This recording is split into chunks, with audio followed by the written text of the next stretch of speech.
మహిమను వీడచి మహిలోకి దిగి వచ్చి మార్గముగా మారి మనిషిగా మార్చావు. మహినే నీవు మాధుర్యముగా మార్చి మాదిరి చూపి మరో రూపమిచ్చావు. మహిమలో నేను మహిమను పొందా మహిమగా మార్చింది నీ కృప.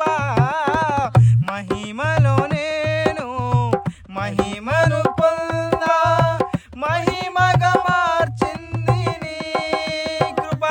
యేసయ్యా నీ కృప నాకు చాలయ్యా, నీ కృప లేనిదే నేనుండలేనయా. యేసయ్యా నీ కృప నాకు చాలయ్యా, నీ కృప లేనిదే నేనుండలేనయా. నీ కృప లేని క్షణము